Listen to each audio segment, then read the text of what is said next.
Yo! Welcome to another episode of Gaming with Mr.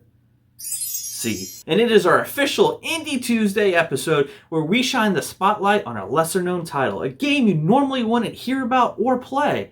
But we tell you in 3 minutes or under if it is worth paying full retail price, waiting for a sale, or if you should just bail completely. Welcome to Gaming with Mr. C. Mr. C. Gaming with Mr. C.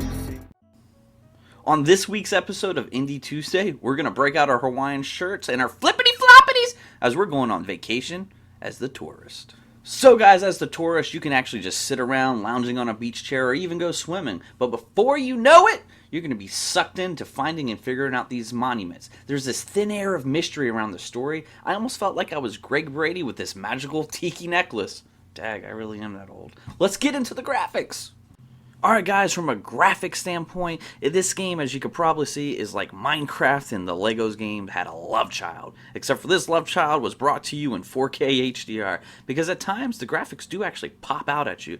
They do take a simple approach, but the things that are here are actually quite detailed. I was overly impressed with the graphics, to be honest with you. So guys, before we jump into the actual gameplay, let's touch those controls. See what I did there? So actually the controls are pretty well done and actually very simple. I had slight issues with stuck in animations on some of the sprints or double jumps, but the camera was so flexible for those more advanced platformer type jumps that I think kind of made up for it. I can see some people still having issues with those more advanced jumps. However, I feel like that was part of its purpose from a gameplay standpoint. So guys, the gameplay. What is this game? Well, it's really an eclectic mix of things. At its core, you will be searching these monuments with these puzzles across 7 varied islands. Some of them raining, some fire. You get the gist of the elements. But on these islands, you will encounter all sorts of fun side missions and quests, from surfing to playing soccer to even collecting scrolls. Even a few challenges at the local arcade, and this really is the charm of the game, because these side missions broke up the puzzle solving, and these mini games were actually a lot of fun, and some of them could be their own standalone games, in my opinion. All were challenging, but not overly challenging. The game sports 10 achievements and 1 for 100% in the game, which took me just under 7 hours. But if you just wanted to hit it and quit it with the story, you're looking at about 5 hours.